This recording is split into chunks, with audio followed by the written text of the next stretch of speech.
everyone, we are live. Welcome back to the Classroom Without Walls. My name is I'm the host of this weekly show. This is the first official episode of season 2. I'm so excited, and I'm so excited to have Julia McCoy join us live. I started this show last year as an educator. I really wanted to create a space, a digital space where we can come together and be students and teachers at the same time to learn from each other, to share resources.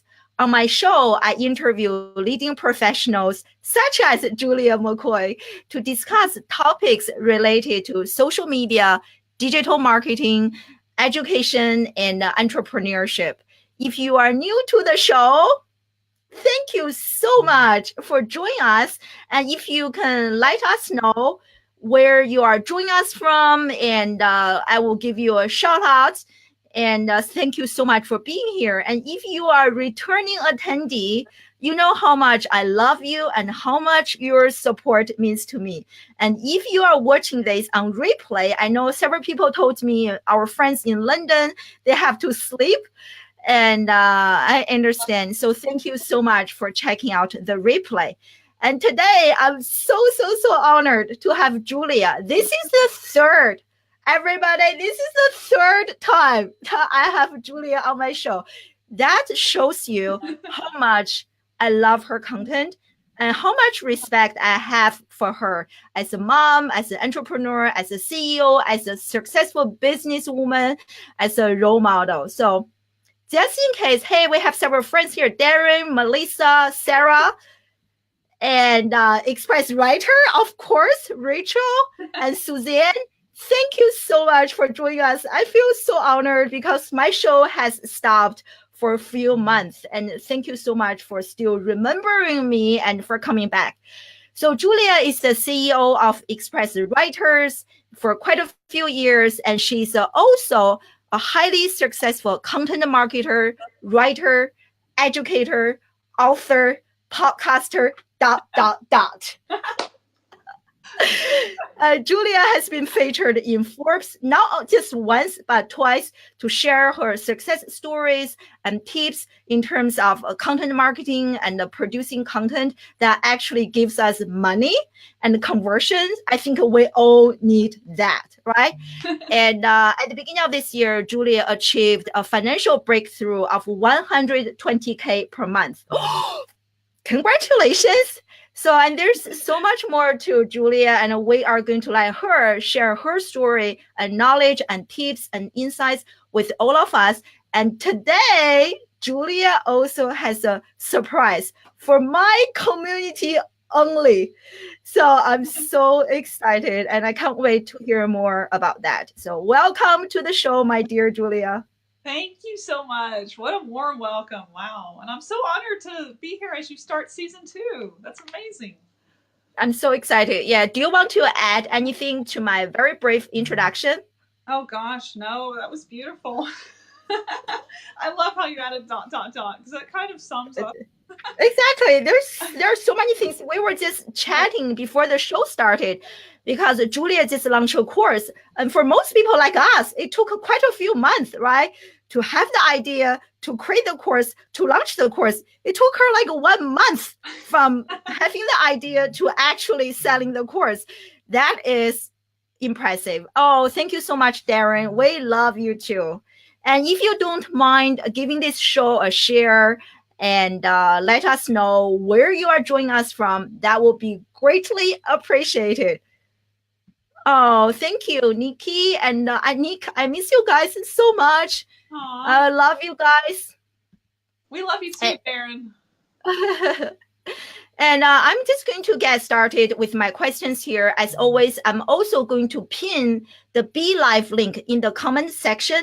If you have any question, please, or just want to say hi to us in the video chat, please feel free to click on the link and come to the show to say hi to us. We always love that personal touch. And I'm going to get started with my questions here. And everyone in the audience, please feel free to ask any questions you have. We are here to co-create this show. It's not just my show; it is our show. And yeah, so I was getting prepared to have you on the show, Julia. I was doing a little bit research. I was researching is organic search on Google. I didn't even have the complete sentence. I just typed is organic search, and the top suggested search result on Google is DEAD, dead. So it shows me, and the past like year or so, lots of people are searching is organic search dead. And in fact, when I was doing the preparation, I read an article from Search Engine Journal talking about the death of organic search. So what is your take on this? What is your perspective? Do you think organic search is dead? And if so, how should we prepare ourselves?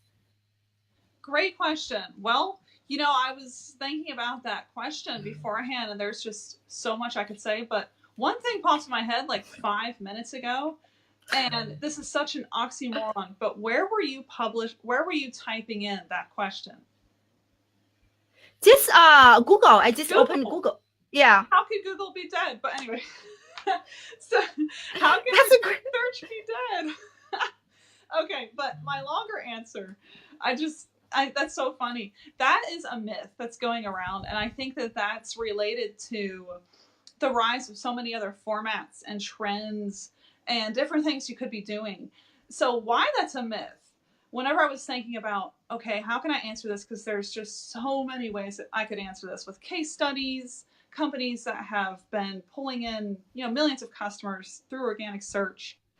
Our own company, which that's 99% of our revenue, is people finding us in organic search and then wanting to work with us.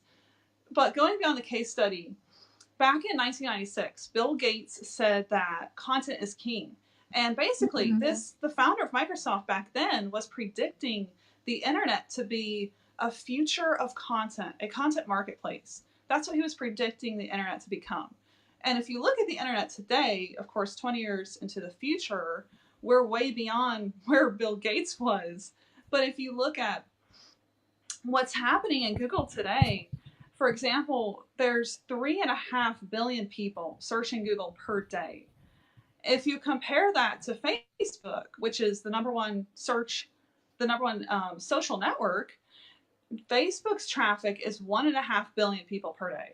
So Google is like so much more, 3.5 billion compared to Facebook, which is the biggest the biggest social platform. So if you think about Google's traffic, another reason to create organic content now more than ever is because of the fact of placing your content on a platform that's not going to go away. So with Facebook and pretty much all social platform, you don't own that platform. You're publishing content on a place that has total control over what to do with you. They will decline your reach. They can kill and change the algorithm. That's been happening with Facebook. The ad cost went up by 43% in February alone of just this year. So social platforms, it's not safe to invest all of your brand awareness, all of your brand content there. And the reason to do it on a site that you own is because that site will have a presence in Google, and you're going to be putting yourself in front of those potential 3.5 billion people that are using Google every single day. And your content is not going to be crushed by an algorithm because it's on your site, you control it, you are in charge of it. So that alone makes creating content on your site so much more worth the focus. And that's not to say you shouldn't publish on other platforms. You absolutely should. It depends on what you're doing and where your audience is. But if you're a brand, especially a marketer, if you're trying to build that presence and gain clients, it's critical to have a site presence and focus on organic content. There's no way it's dead. Exactly, Sarah. So that's a nutshell answer. There's so much more I could say. I love this answer, and we are going to discuss later, because if you look at Express Writers, which is Julia's company, and you guys are doing so well through like organic search and just the content you produce. And later, Julia are going to share their secret formula, if there's any, and their tips for success. Yeah, so that is actually a great transition to my next question. So how do you think like SEO writing today is different from SEO writing a few years ago? And if there are certain like strategies or tactics or tricks that we should no longer be using, and what are some new skills or strategies or tactics that we should be implementing now? Great question. Well, I think that whenever you look at content today, going back to when I started, which was in 2011, I began as a freelancer, just writing content for clients. And what people hired me to write back then was just pretty much SEO content crap. Just put in a bunch of keywords and push it out and repeat the process. And today, that has so dramatically changed. I can't stress enough how that's changed. And people come to us and they know that. We don't have to convince or share why you can't just be adding to the noise. And the reasons behind that is because technology in the past 10 years has advanced so much that everyone, their brother, their grandma, their mother, they know how to use the internet. So the internet is not a new phenomenon. So when people go online and they're looking in Google, they're scrolling Facebook, they can tell an ad versus an organic result. They can tell a safe publisher versus a non-secured site. So people are smart, they're clever, and you have to think about that whenever you're creating content today. And to add on to that, even more importantly, people are looking for content that provides value and content they can trust. So over 2 million blogs are getting published every day. Insane amounts of content are going out. And more we've become blind to content that is just the same old, same old. So if all we're doing is creating content around a keyword or content just to get it out, we're going to be lost by the wayside, if not completely forgotten about. So the trend today is quality over quantity. And going back to the state of people using Google and people using content, it's really interesting. I was reading a new Forrester report that came out about what buyers are looking for when it comes to content. And basically, not even content, their interactions online. And the number one need that buyers have is you, first of all, listening. So whenever they interact with a brand, they're looking for that brand to listen to their needs. Secondly, the second most important factor, and this like blew my mind, of buyers going to a company and looking for an interaction that doesn't turn them off, the second need they have is relevant information. And 74% of buyers are interacting with content and making their decision on that content piece before they even interact with a sales rep. So if you can create content that is super valuable and positions you, like let's say you're a consultant, let's say you sell agency services, if you can create a long form comprehensive piece that solves a major pain point, you've eradicated 50% of the interaction that's necessary for someone to buy from you or to trust you and your content, subscribe to your list. So people aren't interacting, they're reading content. And if that content has value, bam, they're a subscriber. And bam, like what happens at our agency, they might buy. So half the battle is today online is us creating as a brand, as a marketer, us creating super valuable content. And that is really half the battle. And as simple as that sounds, it's not as easy as it sounds, because that's gotten way harder to do, creating that type of content.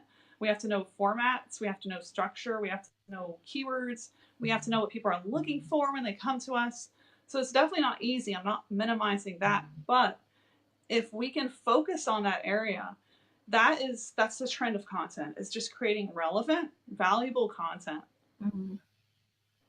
Oh, there are so many great points, and like what I'm hearing from you is this value and the quality over quantity. This is so interesting because I just came back from Inbound, which is a huge conference 24K people in Boston. So I went to quite a few LinkedIn workshops, and one lady, she has an amazing, I forgot her name, I'm sorry. She has an amazing LinkedIn community, and she was saying the same thing. So she said, instead of using a third-party tool, such as Buffer, Hootsuite, many things like we tend to use to blast off content to LinkedIn like every single day or every few hours.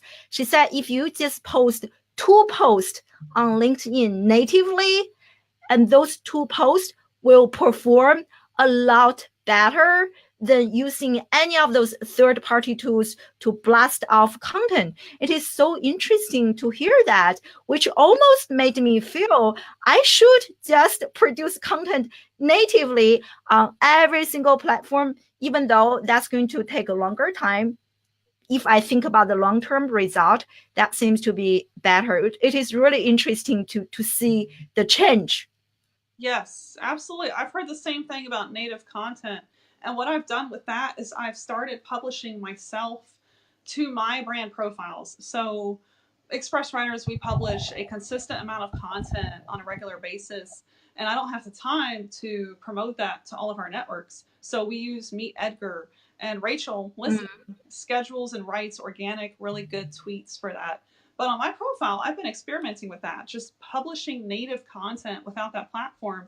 And I do see better reach. So it's minimizing those third-party tools if you have the time. Don't break yourself.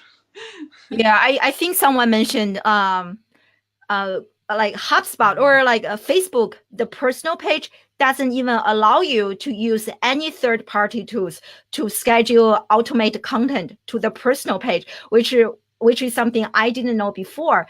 So I think that might even be a trend in the future. You never know. You really never know, and that's why I love what you mentioned, producing content on your own platforms. Yeah. Yes. I just want to give a quick shout out. You guys are so amazing. I was so worried that nobody was going to come to the show, but look at you guys. Dorothy, thank you so much. And Sarah has been saying so many great things and paraphrasing. And Darren still awake, and I think I saw my dear friend Bridget from South Africa.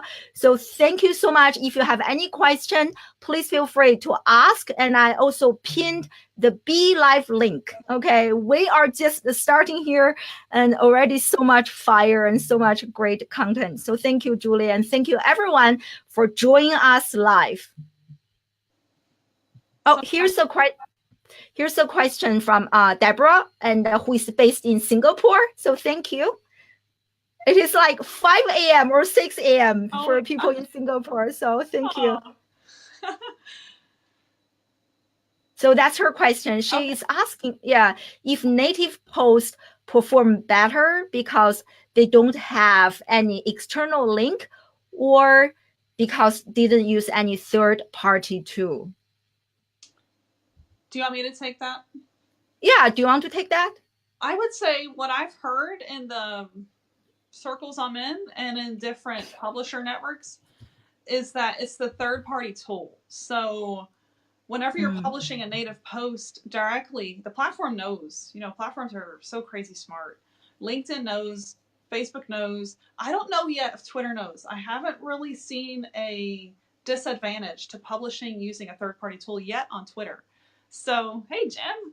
So I would say it's the third-party tool, especially when it comes to Facebook and LinkedIn. Those 2 platforms, they penalize you when you're using the third-party tool. It's absolutely true. And just to add on that, even on Twitter, because of the time difference, I have 12 hours time difference compared to people in the United States. So I tend to schedule like tweets to announce my show. Before, I was just so lazy. I just used the same tweet I scheduled a few times, and I got blocked by Twitter, locked out quite a few times, because I was using the same tweet maybe like 2 or 3 times a day. And so please don't do that. And those tweets it's just a waste of my time. They are not going anywhere. Right. So what I do now is that I actually just post the content natively on Twitter, and I actually tweak a little bit. Yeah. I saw a point Dorothy made going back, do you want me to go back to Dorothy's question? She raised Yeah, a really good point. And I've been seeing this. I'll try to keep this short so we can get to Suzanne's question. So Dorothy said something along the lines of whenever she thinks of long form content, it makes her want to go hide because of the work involved. And that's very true. Long form content is not easy to create. yeah. I see that all the time. And yeah, the work involved in creating great content. So we're going to talk about this later, but the thing that I launched this week is to help answer that very problem in the industry. Like, okay, where do I start? How do I come up with a popular topic idea? Like, how do I validate my idea is going to work? Exactly. And then how do I exactly? What structure do I follow? So all those big questions I'm trying to address with something that I launched, and we'll talk about that later. Yeah. So please make sure you stay till the end of the show. As I mentioned earlier, Julia also has a huge promotion for us, and that is my personal story. It's on. Yes, and only for my audience. Oh my God, I'm going to cry. And as a content creator, I can share with you guys, I have my show. I'm also a blogger. I produce so much content, but I really struggle to have the right people see my content, right? And that's what we want to happen in order to make money, to have conversion. So I can't wait to hear more and learn more about Julia's course. And I think this is going to be a shortcut for many of us from where we are today to where we want to be eventually. Yeah. I think I saw a question from Suzanne. Yeah, Suzanne. Yeah. Native content. So that's anything you post directly to the platform. Just like you log on to your Facebook, you hit post. You log on to your Twitter, you type a status, you hit post. So that's basically the same thing as organic content on a social platform. Yeah, and especially like for example, sometimes we tend to share an article on Twitter or like especially on Facebook or LinkedIn. Don't do that. You see people share the link in the first comment. That's why, because Facebook, all those platforms, they don't want you to leave. They want you to be on the platform forever. That's why I syndicate my videos to Facebook as well as YouTube now. I don't just post a link to YouTube. I upload it to Facebook, and it takes, an extra 20 minutes, but Yeah. And another question related to this, we're talking about SEO in the past versus today. And recently, maybe the past year or two, voice search, like my children, they use voice search all the time. And a voice search is a lot more conversational. So how do you think this trend is going to affect like search SEO strategies or content writing? Great question. Well, I've been studying that pretty much half of this year, looking into voice search. Backlinko, Brian Dean, some of the major experts I follow, that's all they're talking about in SEO. So it is one of the biggest trends. And what voice search means for us content creators, it's changing the way we look at keywords. So whenever we research and whenever we look up keywords, hey, Cheval, think about the evolution of a keyword. So for example, in 2011, when I started out, whenever you would do keyword research, it was like 3 or 4 words in one term, and that was what had the data. So that term you could find, 350 monthly searches. You could plug any kind of term in a tool, see the monthly searches. So the major change that I see with voice search is that whenever you go to do keyword research, you're actually not going to get data on some really hot keywords. And what's hard is whenever we go and report that to our clients, like when we deliver a keyword strategy, we can't just tell them, oh, this is a great keyword and not present any data. So if we don't have that data, it's harder to tell a client, this is why this is a good keyword. But with the evolution of voice search, it's no longer someone just Googling, for example, content marketing tips. Instead, they're turning to Alexa and saying, hey, Alexa, what are the top content marketing strategies for my small business? And they might even add a location in Austin, Texas. That string is now your new keyword phrase. But are you going to find data on that in a tool? No, you're not. There's no data on these long term. But do you think the data will come soon, or because we are still okay? I think so, yes. For example, SEMrush has, oh my gosh, I think it's 5 million keywords that they have added to their database. Ahrefs, I think, has even more. It's like 400 million. So they keep adding the search volume and the data on new trends, new phrases every day. So absolutely, the data will be coming. So do you think for our writing in a way that we need to add things like maybe like location and be more conversational? And do you think there is a kind of tight correlation between voice search and how we should present our ideas to our audience? That's a good question. Well, I think with keyword research, and this is such a big question because keyword research is like, I like to think of it like an art. Keyword research is, not just sitting down and going, okay, what term is my buyer using? It's looking up the data and then picking out a focus keyword, structuring your whole piece around that keyword. Because why do we look up a keyword? We want to get found for that keyword. So we have to structure our piece of content around that keyword correctly. And if we do, we're telling Google, here's an awesome piece of content on this keyword. Show it in your search results. And most likely, if you've done your homework and that piece of content is great, it's going to show up for that keyword. Yeah. And the chances of it showing up are much higher if you've targeted a keyword that has lower competition. So if you're looking at a keyword that's more specific, most people haven't written on that keyword yet, probably. Like it's amazing to me that here we are, late 2018, 2 million blogs being published a day, and I can still look up a keyword, like a 2 or 3 word keyword, and find that no one has written on it. Or if they have, the content is not of any worth. It's content that's 5 years old. So looking up the data on these keywords and then creating amazing content, it may work better than you suspect. So putting in the work to research that keyword and being aware, one way I like to see if there is any data on a keyword, like let's say, for example, you are talking about a blogging strategy for small businesses in Houston. Okay, so blogging strategy for small businesses in Houston. That's a 7-word key phrase. So you're not going to find any data on that in a tool. But what I like to do is drop that into Google search. If you see results, like it can be 10 pages, if you see results, then that keyword is already being recognized by Google. So it's a good keyword. Then if you scroll to the bottom, you can look at searches related to, and then Google will show you a bunch of similar terms. And if you see that, that's another proof that that keyword is absolutely worth it.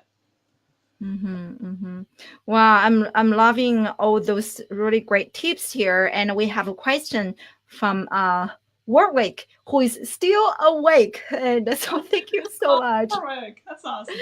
Yeah, can you read the question, Julia, on the screen? Do you see the question? Okay. How ruthless are you with content topics when it comes to your niche and funnel? Let's say an article is a cousin of your content strategy and not a sister. Would you publish it, or should you be strict? How ruthless are you? So, if we come up with an article topic that's a cousin of your strategy and not a sister. Okay, so how relatable should the topic be to your niche? Is that what you're asking, Warwick? Because if so, that's a really good question. I think that's what you're asking. So if you come up with a topic, let's say you're doing. That's a deep question. I had to think for a minute, like, that's a good Me question. too. Good job. Yeah. So I would say, if you're doing your homework, again, it comes down to being strategic and looking at the data. So whether that's keyword research, look at the volume, look at the data on that key term, make sure there's a presence on it. Or if you're doing content analysis, like let's say you're looking at BuzzSumo and you type in content marketing and you see number 5, there's an article in there, it's in the top 5 shared, and maybe you have a lot to say on that subject. So if you've done your homework, and those are like the top 2 routes I recommend, those have worked for me, oh my gosh, over and over, those 2 routes. And I teach that in the course that we're going to talk about soon. But anyway, so how relevant should it be? That's a really good question. And how I would answer that is, if you've done your homework and it is within the umbrella of the keywords that your audience is using, or if it's within the umbrella of trending topics in your industry using content analysis, it can be really far out there, but still within that circle. So, for example, something I published on the blog this week was why focusing on your competitor could be killing your business. Is that related to freelance writing, SEO? Kinda, but not really. So what that piece did was position us as a thought leader, and it actually ended up starting a lot of conversations. People were saying, should I go and look at my competitor in SEMrush? I'm like, yes, you absolutely should. I didn't mean that.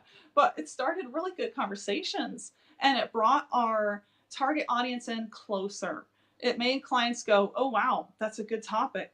You know what you're writing about. I want to hire you. So if this is, it can be way outside the topics you normally write about, but if it's going to position you as a thought leader and bring in your ideal audience closer, absolutely right on it. In fact, there's like so many topics out there that thought leaders haven't added their thoughts on. So if anything, that's a great angle to work with. So how can we discover those topics, Julia? Sorry to interrupt you. So do we need to use any tools, or if so, like what are your recommendations? Yes, absolutely. Well, so content discovery is something I do about once or twice a week, and I do use very specific strategies to get there. So it's either keyword research, a sales goal, or a brand awareness goal. So if it's a sales goal, we might be publishing a customer testimonial on the blog, and we might be accompanying that with a white paper. Sales goals are very infrequent, and they should be. That should not be your focus. Your focus should be the other two, which is SEO, getting found in Google, and then brand awareness. How do I position myself as a thought leader? How do I position our brand in the industry to stand out? So when it comes to those goals, tools really come in handy. So for SEO, I love SEMrush, and then I love the Mangles suite, and that's just mango and then OLS. It's a kind of a weird name. So the fruit mango and then OLS. So their suite of tools is very inexpensive, and it's also very user friendly. And I consider myself a little bit more of an advanced user, but I still love their tools. So you can jump in like right away and start using them. So do you recommend, like for people who are just like starting out, trying to understand more keyword search, SEO, should we avoid SEMrush and use like this Mangos, use this instead as opposed to SEMrush? Is that your recommendation? So I think a big thing to consider is how accurate do you want your results, and what kind of investment do you have? So if you're working with an agency, they absolutely should be paying the $100 a month to get the best results. So if you're working for a boss, I would go and pitch them the top software. And the top software right now with the most results, the most keyword data indexed, is SEMrush, Ahrefs, or Moz. So those are your top three big players. They have the data, they have the monopoly in the field. But the other tools, Keyword Finder, I still find a lot of accurate results. There's just not as much. So it's still a great tool, and I do use it every other week, but I also use SEMrush as well. So if you're just starting out, Keyword Finder is a great place to start. So are you saying that you are using more than one tools to help you kind of compare and contrast and find the gaps and the best? Wow. Is that like the next level that we should be thinking about? And after we get used to using one tool? Okay. Absolutely. Well, if you go back to think about goals with content, that should drive your content creation. So SEO, organic search, huge, right? 3.5 billion people are searching Google every day. That's double Facebook's daily audience. Oh my gosh, it's huge. So organic content is key. So if you think about keyword research, it's great to uncover all kinds of data. So you do want to use, I would definitely recommend more than one tool. And then the other goal is thought leadership. So with that, that's another thing I teach in my new course as well, is content analysis. How do you do that? So that's all about the trends. What are the trends in your industry? How can you add your voice? Yeah, I read your book. I love how you mentioned like different categories of content that you need to produce to fulfill the overall business goals and objectives. I think that is a missing piece in many content creators. At least for me, for a long time, I was creating content for the fun, for the sake of creating content. I didn't really think what is the goal, Me what too. is the Ava, you just made me feel better. Okay. So I didn't even think about that. Why am I even doing this? So if you haven't checked out her course and the book at least, and Julia, I remember it's a box, everything's like laid out very clearly, different types of content and what type of content you should produce and the percentage and how is this going to help you move your business forward.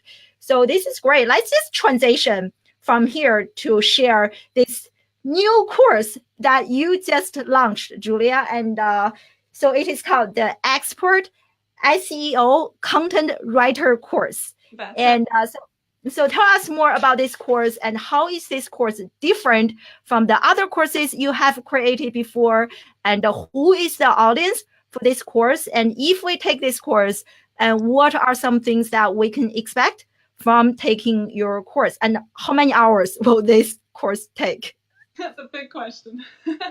Yeah, absolutely. Well, so the whole course idea was like, it was really just a flash, a moment of inspiration I had. This was going back maybe 6 weeks. So literally this whole idea came back 6 weeks to, like, it just popped in my head. So for the last 7 years, we have been creating content for thousands of clients, globally. And then to create that content, I am still in charge of HR. So I am the person that reviews the samples and the quality of the writers that finally get in our team. So I was reviewing a sample from a new writer in the middle of the day, and then I realized I just have this moment where I'm like, okay, the same issues I see in their content, I've seen in the last 5 candidates. And then I go back and I look at my sent mail and I see that what I sent the last 5 candidates was the same exact thing I'm about to send this new candidate. So I'm like, oh my gosh, this is a checklist. And then I'm like, oh my gosh, this is a course I could teach. So, and it's really taken 7 years of consistency, testing, optimizing, doing some cutting of what doesn't work. It's taken that long to figure out how to create content, in a matter of days now that's really going to resonate. And I'm able to have systems in my wheelhouse now that I go to where I can create content that stays at the top. And these systems are just processes put in place, habits that I've learned from creating the bad types of content as well as the good types of content. So trial and error in the past 7 years. So as I was seeing that sample from maybe the 10,000th writer that we've interviewed, I realized, I think the industry could really use some training on this. So I sent a survey to my list and I said, if I created a course, what would you want to see? And first of all, it was 100% yes. I didn't have any no's. Everyone said they would take this course. And I was a little surprised.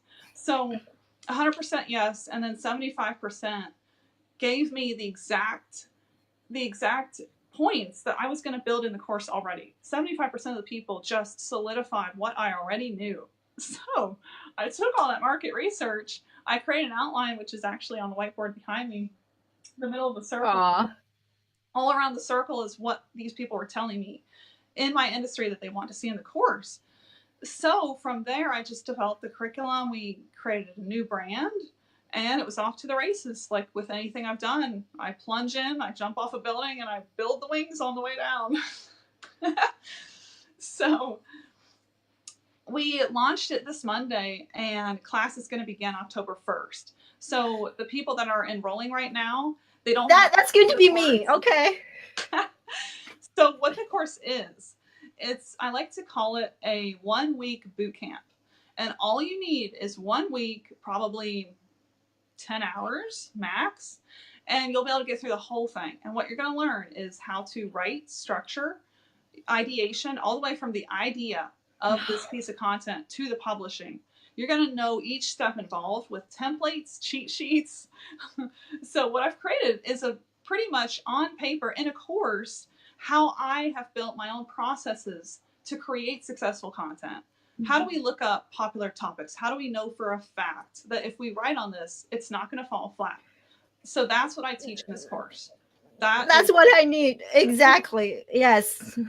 Should Sorry we to yeah. should we share the offer? So I have an offer that's only for your audience, only for Eyes Show. I told Rachel to share it because it's a coupon code with your name. So Oh, share that.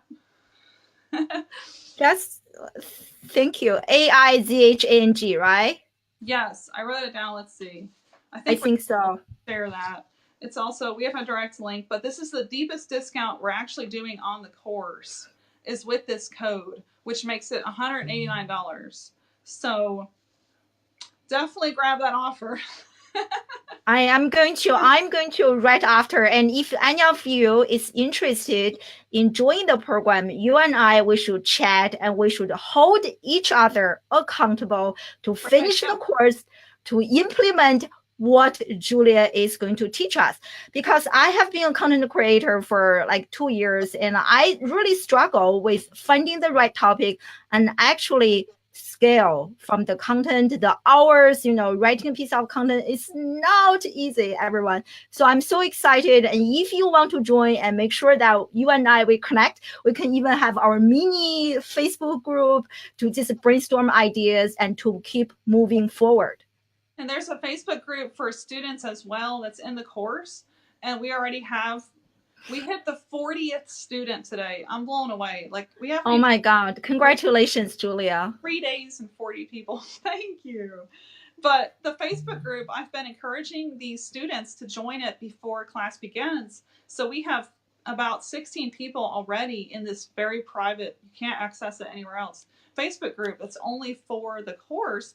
And like we've started some really cool conversations already. So class has not even begun. And that's so amazing. Are you also going to do some like maybe live Q&A in the Facebook group with your students within the course of the month? I've thought about that, and I think so. If we see enough people getting through it in that first month, I may do that. Okay, that's awesome. That's awesome. Yeah, I think earlier and Dorothy was asking a question if you have any blog articles about.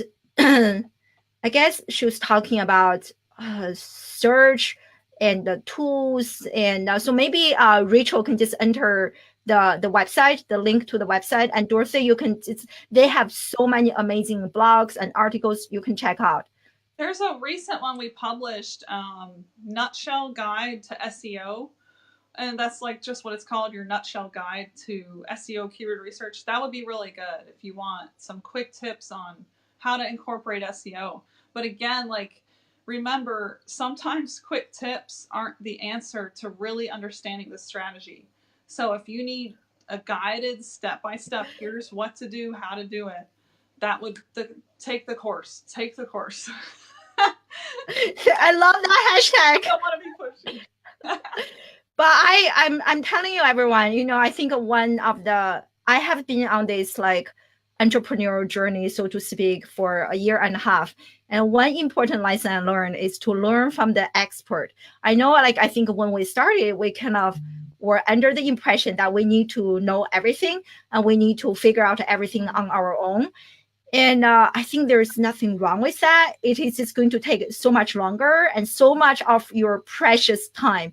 Now I learned it is much easier to learn from someone who has already been through this, from the expert. It's like, as I mentioned earlier, it's a shortcut. And I've experienced the same thing. I've paid, oh my gosh, I think at this point I've paid almost $5,000 in different courses. But what I've learned, like I will take just one strategy from a course I paid for, and if I can get 5 new clients out of it, if I can get an improved one strategy element, like it's been worth the price of that course and so much more. So here's a question from Deborah. So is $189 after the discount? I think that's after the discount, right? So the link that Rachel shared is actually the link pre-programmed with the coupon. So if you look at the URL in your browser, you'll see like up in the URL, it should say iZang. So if you're seeing that, it's already applied. Well, I feel so weird. Next time, don't use my name. I like to be like low key. Everyone. This is your show. We gotta pump you up. Oh, thank you, thank you, thank you, thank you, thank you. So I didn't tell her to use my name, okay? No, she didn't. That's true.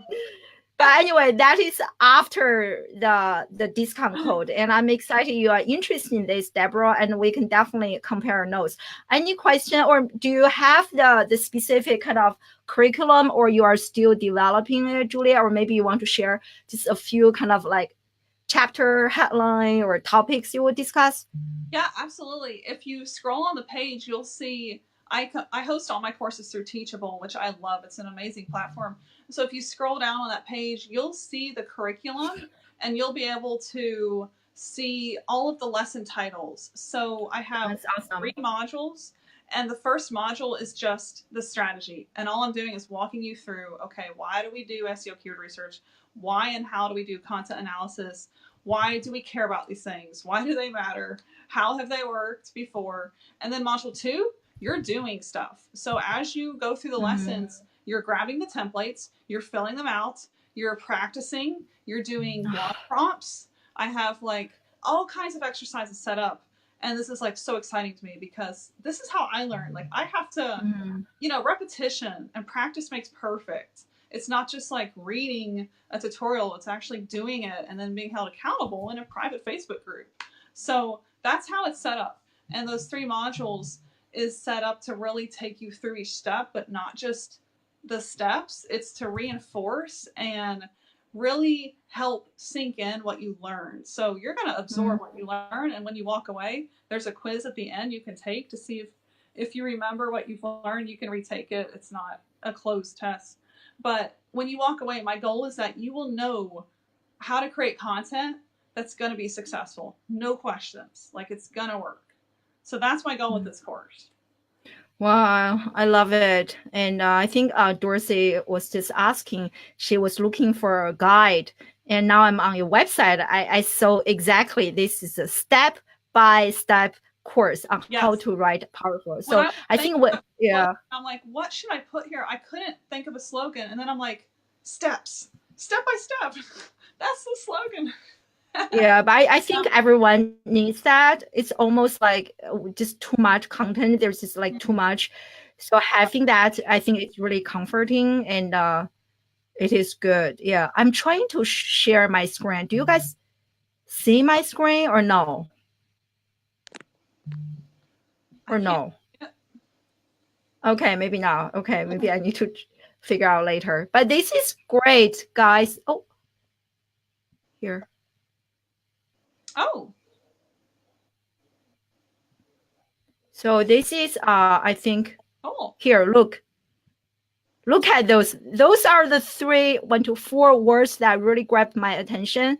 So I think, as busy marketers and people, we need that. So I'm really, where did you say you can see the curriculum, Julia? If you scroll down about halfway through the page, you'll have to scroll for a little bit because, I like to write a lot of content. I know. We all know that. That's why you're on the show. And that is a great book. By the way, I have that book. It is amazing. Yeah. Awesome. I'm so glad you have it. Yeah, it should be a little bit further down. Let's see. You do right. A little bit further. A little bit. You're almost there. I swear. Okay. Yes. So here's the curriculum. Just in case you are not sure if this is the right thing for you, and you can actually check out the curriculum here. And keep scrolling. Okay, keep scrolling. It's gonna up here, I promise. Okay, it's right under the 30-day money back. Or keep going. Keep going. Okay, it's under the instructor. Okay, it's under. Oh my gosh. Okay, this is the end. Wait a minute. Keep going. You're almost at the end. Yeah. Oh, here. There it is. Okay. Okay. Oh, this is awesome. I think Josh moved around the blocks whenever he was helping me design it. My husband. I'm going to blame him. This is great. Yeah. Those are all the lessons. And those are finalized. So we have, and if you see like the little video stamp, that means that the lesson has been finalized and we're still adding those videos. So you're not going to see stamps on all of them, but the videos are coming. They're being produced. So all of this is video, worksheet. It's you get 2 types of information with each lesson. So you get a worksheet to reinforce what you're learning, and then you get a video from me showing you how to do it. Well, this is great. Like lots of great content, and I can't wait to join. And if you guys have any question, I'm sure they can message you, Julia, or Yes, absolutely. There's a little chat box on our site where you can actually reach my team and I directly. So, if you have any questions, yeah, absolutely. that's awesome. I know I'm super excited. And let me know, send me a message if you are thinking about joining the show. And we are just going to wrap it up here. And thank you so much, Julia, for always sharing so many great tips. And we can all learn so much from you. Thank you. And keep up the great work. And if you guys enjoyed my show, please give my page a follow or a like and join my Facebook group if you want to stay updated next week at the same time and the same location. I have Kathy Heckel join us to discuss virtual reality, augmented reality, mixed reality, and how that is affecting our digital and content marketing and social media marketing. So I hope you can join us again next week. And thank you so much, everyone. And thank you so much, Julia. I love you guys. Thank you, I. Thank you guys for watching. Make sure you join the course. Bye. Bye.